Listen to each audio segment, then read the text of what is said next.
Greetings, fellow project managers and innovators. My name is Charles Hale, and I invite you to go on a journey with me today to explore the nexus between project management and AI. Welcome to my presentation entitled Reimagining Project Management. So to begin with, let's talk a little bit about what AI is and what it is not when it comes to project management. AI is a tool. It's a very powerful tool, but it's still just a tool. And like any tool, its power lies in how it is used, not in the tool itself.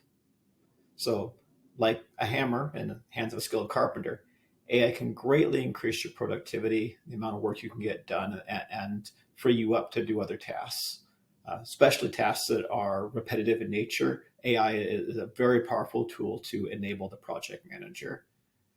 And like the hammer did not replace the carpenter. The hammer is a tool the carpenter uses. AI is not going to replace the project manager. AI will be a tool that a project manager can use to get their job done better, faster. However, a carpenter with a hammer is much more productive. It's going to be able to do a lot more work a lot quicker and higher quality in many cases than a carpenter who doesn't have a hammer.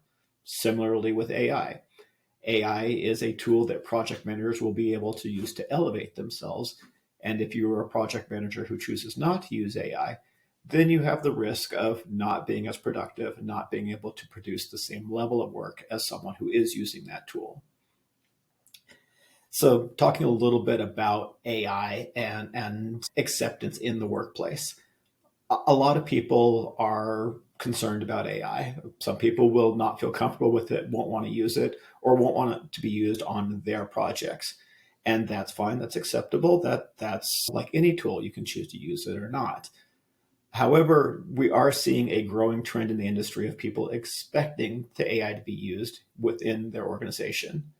One example is Vishen Lakhiani. He's the president and founder of Mindvalley, a very large online education platform. And Vishen has mandated that all of the employees that he hires have to either know how to or be willing to learn how to use AI. He sees a great advantage of it within his organization.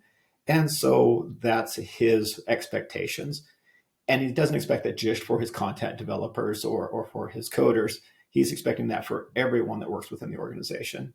And I think this is a trend that we're going to see more and more of as the future unfolds and as we see AI evolve and progress. So I think it's best to start learning how this tool works now and stay ahead of the curve.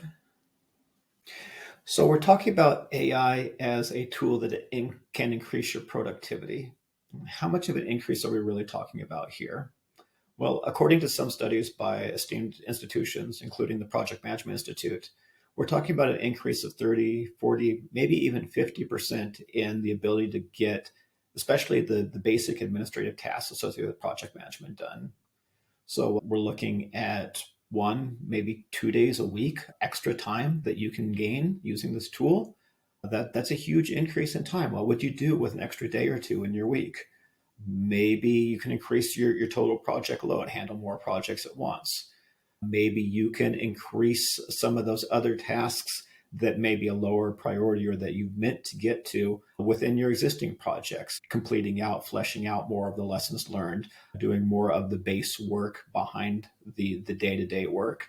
Maybe you want to elevate and spend more time on leadership and strategy tasks, taking a closer look at our processes, our workflows, how we get things done and improving that now that we have to spend less time actually doing it. Or maybe we're talking quality of life here, maybe work-life balance. We've seen some studies about the 4-day work week. That's gotten a lot of news. There's a lot of controversy about whether that is something that really increases productivity or not, but there's very little controversy about whether that decreases stress levels, increases quality of life for the worker. So maybe that's an option that AI will enable as well. So this is something that is an opportunity that AI brings to the fore table and that we can take advantage of in a multitude of different ways. Let's talk a little bit about the origins of AI, the whole concept of the thinking machine. Really, this goes back a long ways. We're talking ancient Greece. We're talking the legend of Talos. This was the first documented instance of people thinking about, the thinking machine, the self automation. Okay, fast forwarding a bit to modern AI, really, this kind of got kicked off in the early 1950s. I mean, we've all heard of the Turing test, Alan Turing, and his ideas about, how to determine if a machine is thinking, if it's intelligent. That was 1950. We had the Dartmouth College conference where the term artificial intelligence was first really documented and coined, and that was 1956. So we're going back 70 some years here. That's when AI really began to evolve as the concept it is today. Late 50s, early 60s, we saw a lot of innovation in the AI space. So people were really embracing and experimenting with this idea of artificial intelligence, of computers thinking for themselves. And then in the late 60s, early 70s, and 80s, we kind of have a what's referred to as the AI winter. People got scared. We had 2001: A Space Oddity with a Space Odyssey with the AI there. We have Robbie the robot. These are AIs that, because they're logical, because they're not emotional, because they don't think like humans, that they're capable of really horrible things. And the populace kind of started to reject the idea of AI at this point. We'll still see some in the 70s and 80s, a little bit more benign growth of AI. We're talking about Deep Blue and playing chess, games, things that AI can be put forward as not a threat, as something interesting, as a novelty. But the really deep AI research and work went underground, started to show back up again in the 90s, early 2000s with machine learning, with the neural networks, with some of the later in the 2000s, the deep learning aspects of AI. However, this is still really big corporate, big government work. This is not something that we, the people, are really engaged in. It's, once again, it's interesting. It's making huge progress in the Googles and Microsofts and Department of Defense and these kind of players. But for the everyday person, it did not have a big impact. That's where we see in 2020 it really starting to come to the forefront. That's when we get ChatGPT. That's when we get Bard. That's when we get the ability to play with it ourselves. And that's what's really, it seems like there's been an explosion of AI. It's really more like the bamboo tree that took 40, 50 years to begin growing. And then once it poked its head above ground, now it seems like it's shot up out of nowhere. So that is kind of the background of how we got to where we are today.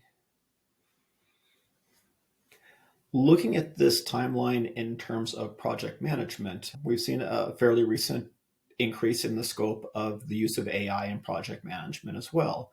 Some of this is in AI capable tools, functions within various project management tools, or in the use of AI directly through a chat function or a large language model such as ChatGPT. So really, we can start tracking this back to about 2018. That's when we got the first surveys about the AI use in project management, really provided some decent data. And we're looking at around 12% at that point. So it was being used in some of the tools that we had, but it wasn't being highly utilized. And now, as of last year, we've seen that's almost tripled to close to 35%. So we're seeing a lot more AI capabilities built into the tools we're using. And we're beginning to see people using the large language models and the AI capabilities directly through the various interfaces that have been provided, whether it's ChatGPT or Bard or Claude or many of the others that we'll cover later in the presentation. Predictions are this is going to only increase. So we should see the majority, even upwards of 70% of the basic functionality, the administrative tasks associated with project management being handled by artificial intelligence by as early as 2025, within the next few years. Let's talk a little bit about how AI is being used in project management. What are some of the applications for AI in the project management space? Well, starting off, chatbots or intelligent search engines. Historically, we've seen that search engines and chatbots were very literal. If you did a search for Charles Hale project deadlines, you would either get back thousands of documents, everything that's got Charles or Hale or project or deadline in it, or get back zero, because never in all of the documents is it Charles Hale project deadlines, literally spelled out exactly that way. With AI enablement, now we've got smart chatbots, smart search engines, where you can say, hey, give me all the project deliverables for Charles Hale, or give me Charles Hale's project deadlines. And it will put that in context and come up with a good list, a prioritized list of here are the upcoming deadlines for Charles Hale, or here's the past deadlines for Charles Hale. This is very powerful. This makes life for our project team members, our project stakeholders, much easier, because they can now go and search for data themselves rather than always asking the project manager, hey, give me an update on the status, give me an update on the deliverables, give me an update on the overdue tasks. They can look for all of that themselves using one of these chatbots or one of these intelligent search engines that's built into a lot of the tools that are now AI enabled. Beyond that, these enable some more proactive activities. So you can set up your chatbot to say, hey, reach out to Charles Hale and let him know about upcoming deadlines. Reach out and provide a status update on every Friday or every Tuesday, or be able to push this information out in a proactive way. So that's a function that historically, as a project manager, we did it ourselves because we want to be proactive in our projects. We can now use the AI to contextually be proactive on our behalf. The next item on the list of the next application is automated scheduling. So this is something that we've seen historically in some of the scheduling project management tools, project plan tools that we've seen over the ages, that they had the ability to take your assigned tasks with your assigned resources, with your assigned critical path, and then be able to flatten that out and give you a suggested project schedule based upon the information that you entered into it. Now, these have historically worked fairly well or fairly poorly, depending upon how much effort you put into them. Some of them were very tricky to use. I'm sure we all have some kind of horror story about resource leveling a project schedule and having it go out 150,000 years and then having to completely rebuild it from scratch. A lot of the tools now are building this functionality using AI and contextual based AI.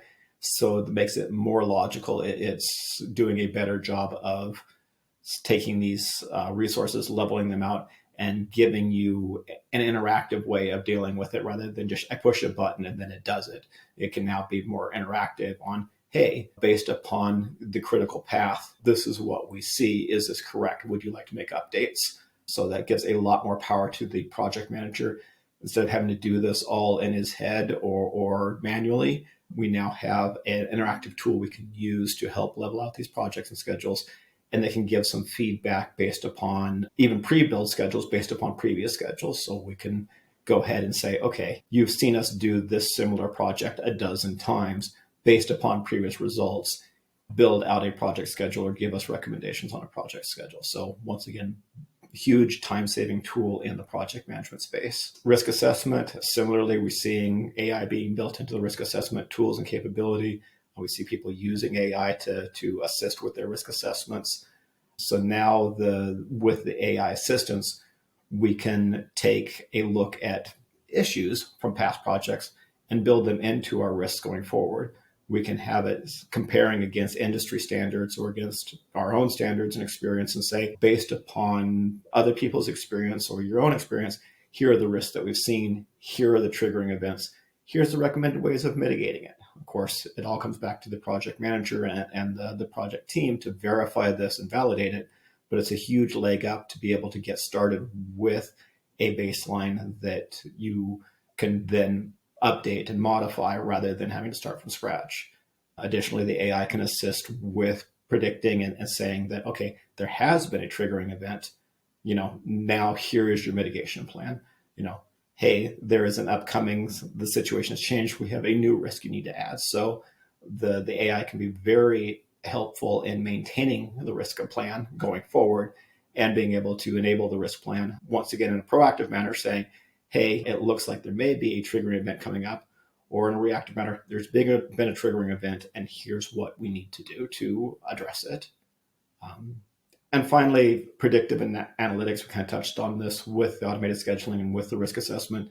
It can go through and see, based upon the information that you give it and industry best standards and the information that's available out there in the world, that here is the likelihood of certain things happening. So, this can be very simple, from your burn down rate of, or your project acceleration rate, that, hey, you are on track to complete these milestones on time, or no, these are something that you need to look at, something we need to adjust. That's a very simple example tied in with the automatic scheduling, to be able to give you some heads up and some insight into some tasks that may need to be addressed, because based upon your current burn rate, it's not on track to be completed on time. Similarly, I can give you some predictive analysis around your risks. So what is the likelihood of this risk occurring? The risk is likelihood versus impact. Well, it can really help out based upon the full range of experience that it has access to. One of the ways that many of us are already using AI, whether we know it or not, is it's being built into many of our common project management tools. Here we have a list of some of the common project management tools. This is by no means all inclusive. This is just an example of some of the tools that have incorporated AI. Some of the projects have an AI assistant built into them, kind of what we were talking about before with the smart search or the chatbot functionality. Trello and Zoho both have their AI assistants built into them that enable that functionality to do a smart search and really be able to find your data much easier using AI. Some focus more on the predictive and analytics side. Jira, for example, has a functionality now to go through, take a look at your burn rate, and be able to provide feedback of, you're on track to complete your sprint, you're on track to complete your epic, or no, things are lagging, you have issues, this is something you need to take a look at.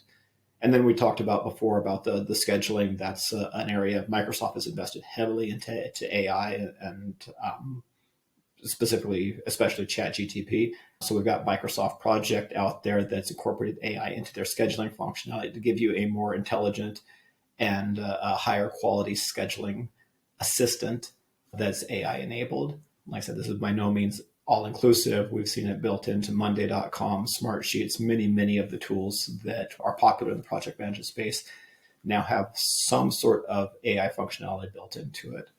Now, you have to be careful a little bit when it says AI enabled. That can, as we can see here, that can mean a lot of different things. It may just be a content engine where it can fill in content for you, or it may be some type of advanced analytics or search functionality. So AI enabled by itself doesn't mean a whole lot. You have to really dive into what kind of functionality is being enabled and provided through that AI capability.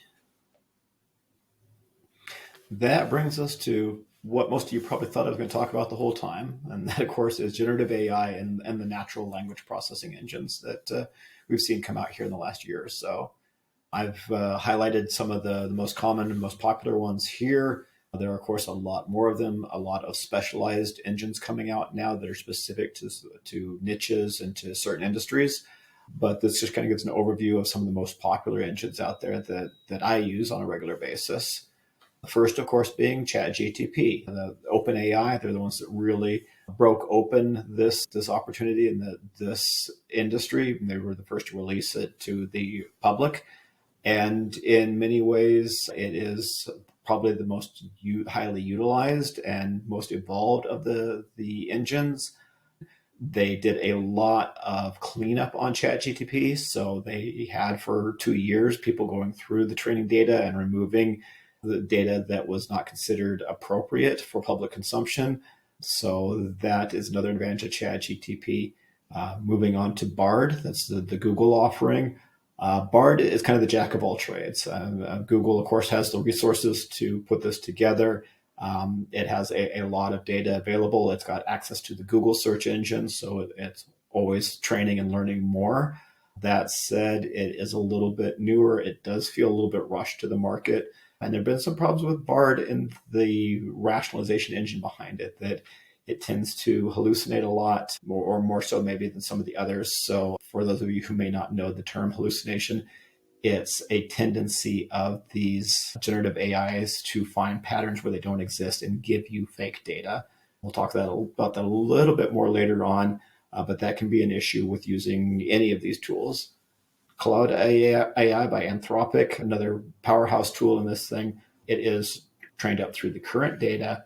So that's an advantage. Cloud has also really emphasized the accuracy of their data. They want to provide real results and minimize hallucinations. So that's definitely an example or an advantage of using Claude.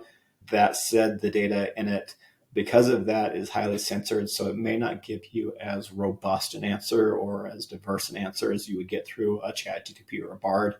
But you can feel a little bit more confident with Cloud AI that the data, the information that's giving you is in fact been validated within the organization and has a lower hallucination rate.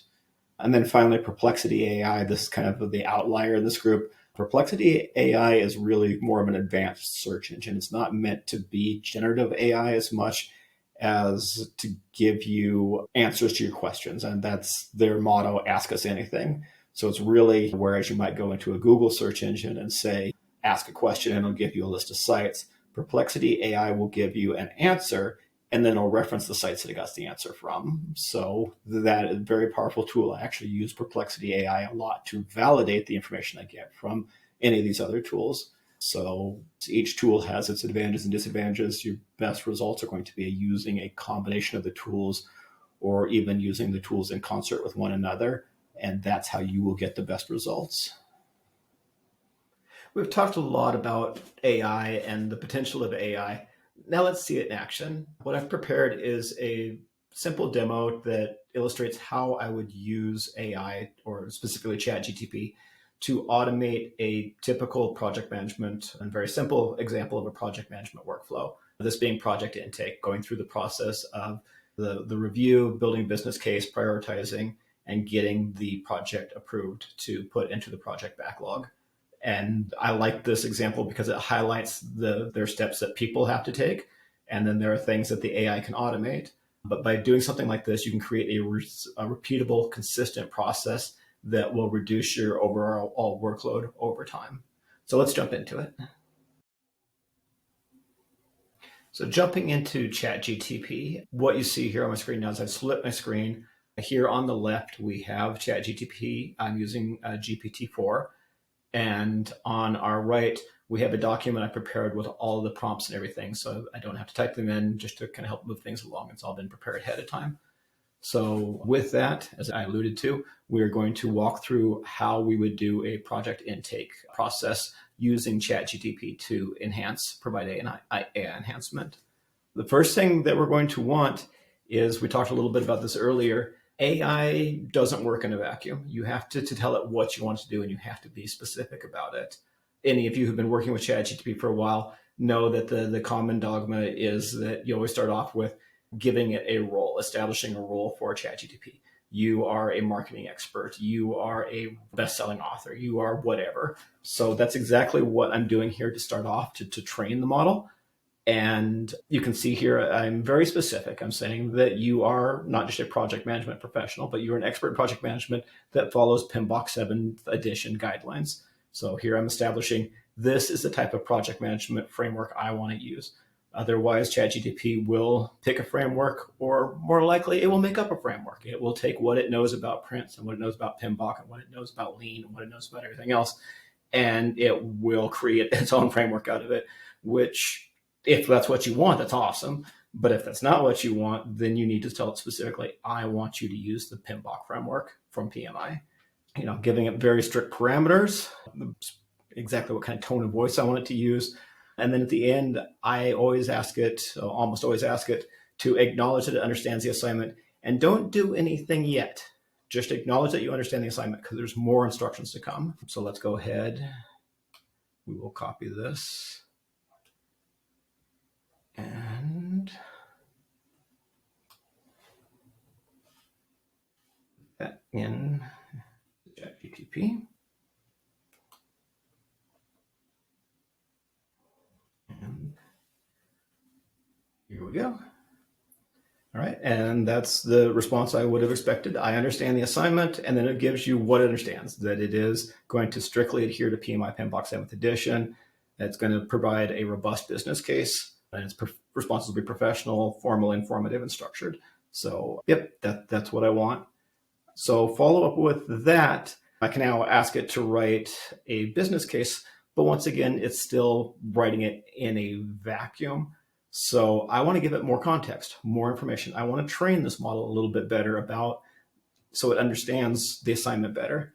And so what I would typically do is give it some information about the organization that it's writing the business case for. I work in the healthcare industry primarily, so my sample case is a totally fictitious healthcare company based out of Phoenix, Arizona.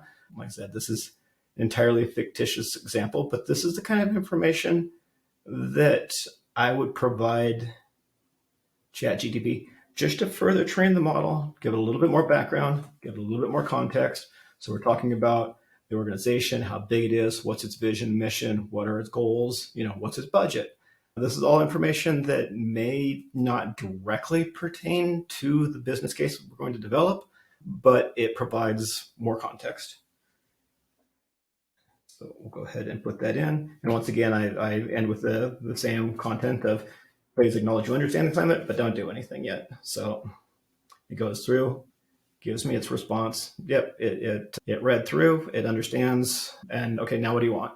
So it's prompting me again, I'm prepared to proceed with building the project case once I receive all the relevant details. Well, you don't have all the relevant details yet. So let's give it more relevant details. How about a style guide? Let's tell it what we want in the business case, or how we want the style of the business case to be. So once again, if you don't give it this, it'll make its best effort based on what it knows, but it may or may not fit exactly what you want. So here we've given a style guide that has the objectives, the fonts, the headers and footers, the color scheme. It's not really going to use fonts and color scheme because it just gives text output, but it's part of our overall style guide. Sections, that it has a cover page, that has a project title and version number, that we want a table of contents, that we want bullet points, we want spaces for signatures. And all of this is just part of the style guide to let it know what kind of output to generate.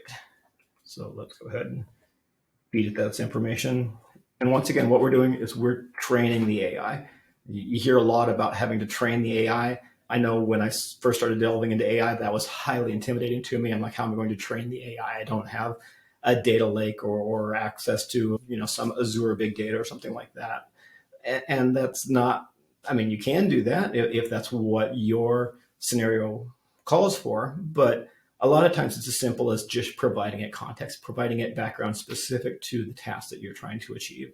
So what we've done here, we've given it basic information about who you are, what role do we want you to play in this particular task, who are you doing it for, information about the organization, a style guide, what do we want the output to look like. And it acknowledged it's got the style guide. And so finally, we're going to give it the project information. Now, if we think back to our overall process, this is actually step 2, or step 1 of the process was collecting this information. You can collect this information via a form, an interview. The business analyst can collect this information. This is still a manual task.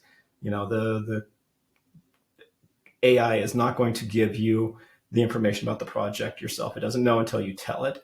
So there's part of the human involvement here is collecting the information about the project.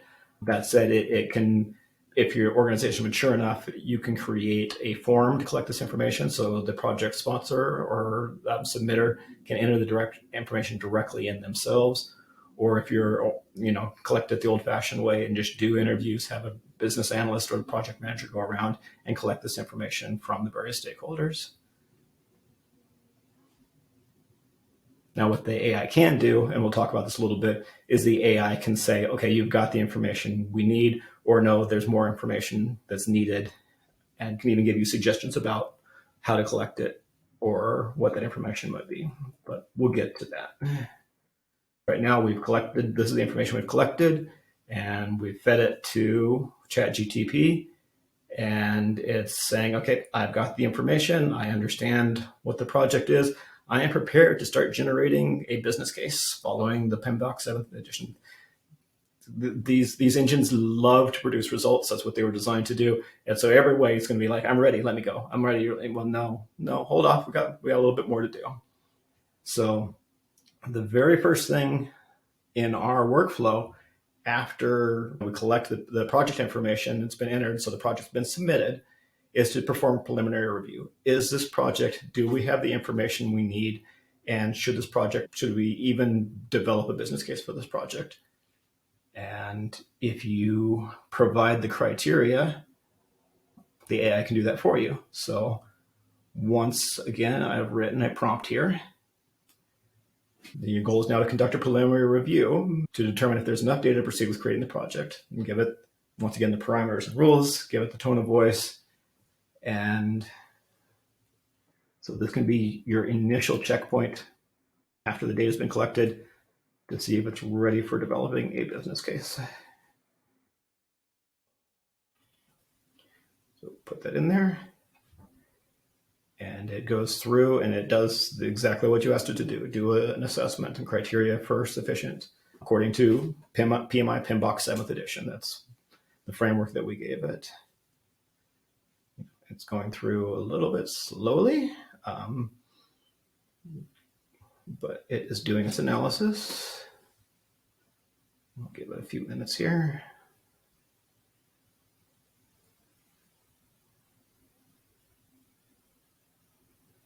There we go. All right, it's gone through. Here's all the different elements of the project information. Here are the risk assessment. Make sure that the business case is complete, the scope is not ambiguous, all of the things that you would want to check for on a project submittal to make sure that the project information is complete. And then it gives its recommendation. Based upon the information provided, the project details appear to meet all the criteria outlined by PMBOK 7th edition items. He recommends proceeding with the creation of the business case. So, all right, good news. Now, if it had not been sufficient, if there was critical information missing, then it would have said the following information is missing or incomplete. Please complete that information and resubmit. And then we would build that in as part of our workflow as well. But for the sake of time, we're going to give it a complete set of information. And we will move on with the next step, actually generating a project business case. And mind you, all of this information, everything that's being put into ChatGPT can also be stored off as part of your project artifacts. So you've got a complete trail of exactly what happened, what was submitted, what the responses were. So that it also makes the documentation process significantly easier. So, all right, here we go. It is building a business case based upon the style guide and the information that we gave it.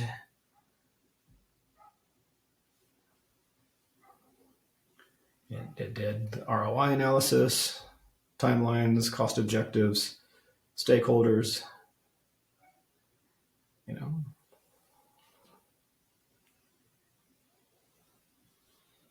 and yeah.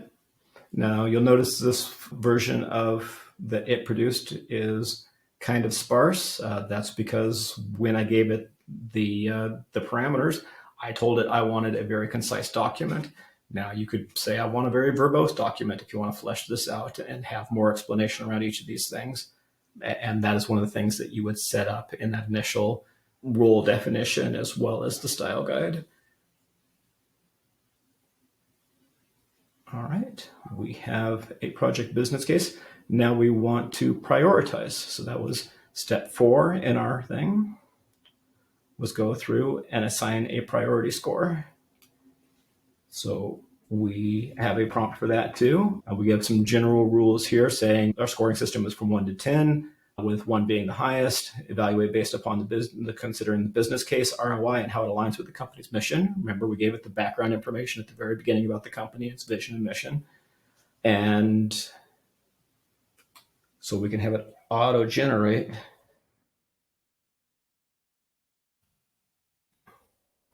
a priority score. So it's going to go through, it'll explain the methodology a little bit. So it does, want to explain how it's generating its scores. All right, and it gives the business case a score of 2, that the project addresses critical issues, the business case is strong and focused upon improving operational efficiency, accuracy, and speed. An ROI score of 3, a little bit lower. It's got an ROI of 112.5 over 3 years, so it's good but not awesome. And a company mission alignment score of 2, that is based upon how it aligns with the stated mission of the organization. So we got a final priority score of 2.3. So it's very high priority. And this information can all, once again, be bundled up along with the business case. And then the final step is this all goes back to a human being, so they can see the business case, they can see the priority score, and that the business case was recommended to move forward, why it was recommended to move forward. But that final decision, again, is always a person's decision. So they can come back and say, okay, I agree. Let's move this project into the backlog based on the priority score. We're going to begin wherever it falls within the overall backlog. And or somebody can say, I disagree. I think it ranked it too highly.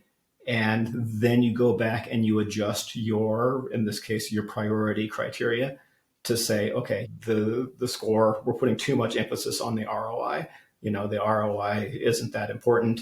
We need to give it less of an impact on the score, or whatever the case may be. We need to build in some additional criteria around the business case. What makes a good business case? We need to build in additional criteria around company mission alignment. What does it really mean to be aligned with the company? The prompt that I gave it was fairly generic, but that gives you an example, a sample of how this can be used. Now, clearly, the time that I took to build all of these prompts, collect all this information, build out the logic behind it, I could have built a business case in less time. So this really isn't something that you do for the occasional task. But if I have an organization that I do, a business case a week, then we're talking about saving a massive amount of time in the long run. It's front loaded. You're just going to require more work up front to save you more time later. So you have to consider that when you're considering your AI tools and what to automate. Is this a recurring task that I'm really going to see the return on automation?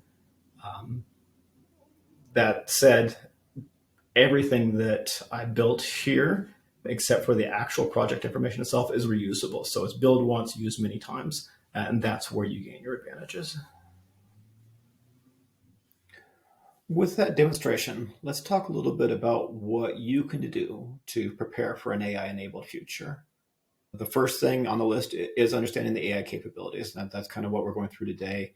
It's really understanding what's out there, what it can do, what the advantages of it are, what the disadvantages of it are. So it's really keeping that education going. AI is a rapidly evolving industry. It's very chaotic right now. It's being used in many different ways, some of them more successfully than in others. And so keeping up on that, even if it's as just at an observer level, you don't have to be an expert at everything, but an observer level so that you're aware of what's out there and what it can do. That leads us into identifying needs and opportunities. So knowing what's out there and what it can do, what do you need it for? So if you are spending a massive amount of time doing building and maintaining project schedules, then a tool that has an AI-enabled scheduling function might be highly advantageous to you. Whereas if your main pain point is really around budget tracking, then maybe the AI scheduling isn't that important to you, and you need something that has more financial capabilities built into it.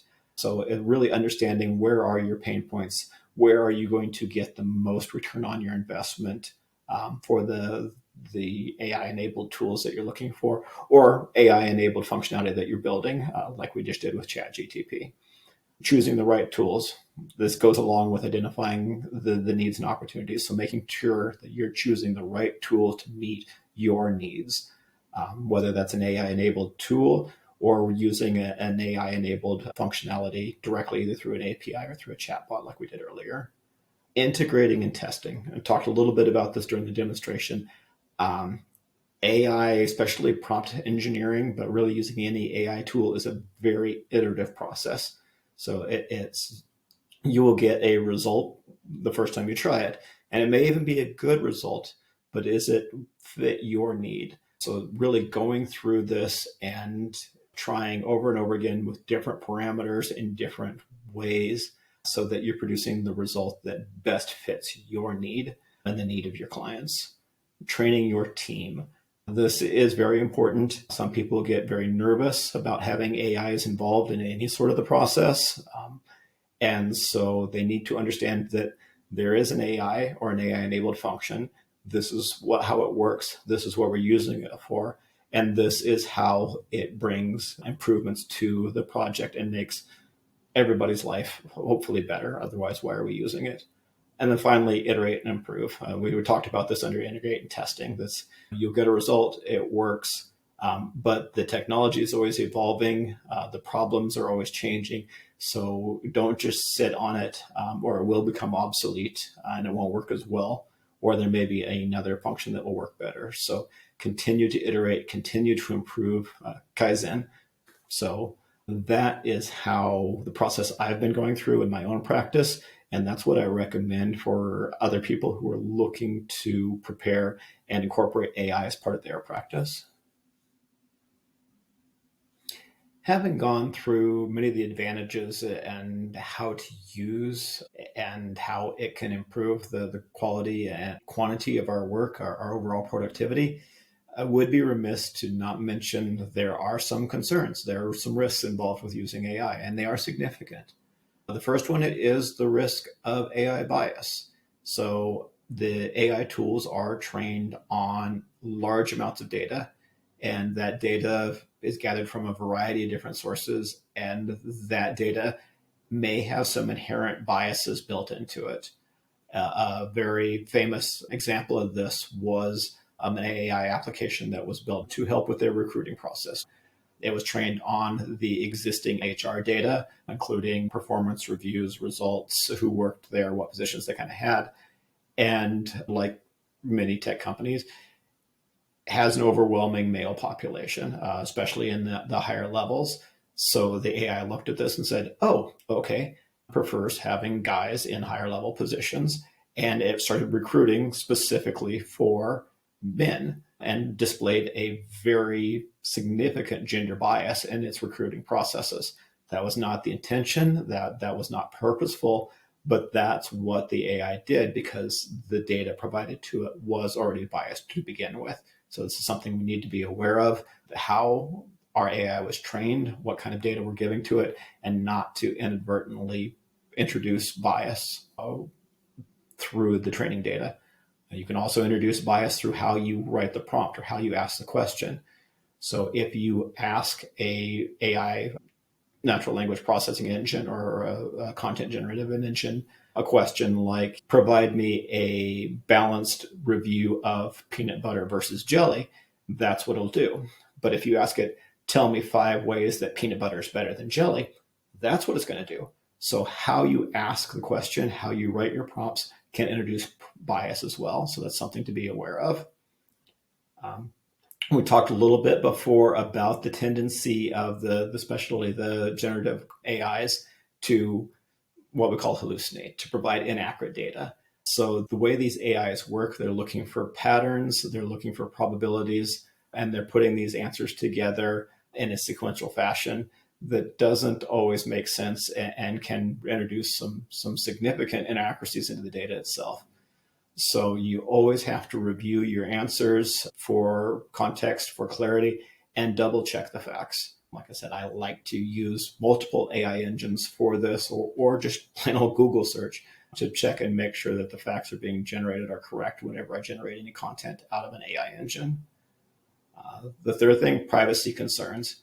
So depending on the AI engine you're using, the publicly available AI engines like Bard and ChatGPT, they are constantly learning. They're incorporating the data that you provide them as part of their training. And so if the data you're providing to these engines contains confidential or private information, that is now part of his training database, and that is now available to everyone else who might be using that same AI engine. So my general rule of thumb is anything I wouldn't post on social media, I'm not going to give to an AI engine as part of a prompt to. Now, there's various ways around this. If you're using a AI-enabled tool locally, then the data is not going anywhere, then far less of a concern. Or if you are working with a lot of confidential or private information, there are private enterprise versions of these natural language processing engines that are available. I tend to think that unless you work for a large organization, that's probably cost prohibitive. But that is an option if you work for someone who you definitely want to use one of these engines. They will provide you the benefit, but you need to keep your data private. And then the final concern, this is probably the top one that's in the news, is job displacement. So anytime you introduce a new tool, a new functionality, a new automation, you risk job replacement. Just like when they introduced robots to build cars, a lot of people who were manually building the cars lost their jobs. That said, I think this also enables the capability to do more work and produce more output. So people may be displaced if they don't pick up the skills they need. However, if they do have those skills, or especially in an industry like ours where there's more demand than there is supply, this can act as a force multiplier to be able for those of us to meet more of that demand. A very famous case of this was when Excel was introduced. Everybody thought Excel was going to be the end of the accounting industry and accounting profession, because now you could just put the numbers into Excel. You didn't need an accountant to write it into a book. That said, accountants do a lot more than just write numbers in a book. So Excel made their life easier. It gave them a tool they can use so that they could focus on the higher level accounting functions. I think we're going to see the same thing with the use of AI in project management. With all of this, let's talk a little bit about where AI is going next. What are the next innovations that we see coming up for AI in general and in project management? So the first, we're already seeing this greater integration. So more and more tools are integrating AI functionality into the applications and a variety of different functions. And we only see this trend continuing. I forget, but it was basically that there are hundreds, if not thousands, of new AI tools being introduced every month. And we see that will definitely continue, as well as existing tools integrating more and more AI functionality into their suite of capabilities. Advanced predictive analytics, improved natural language processing. We expect these things only to get better and better. Whereas previously we had hundreds or thousands of users that were providing feedback and providing data to these engines so that they could improve.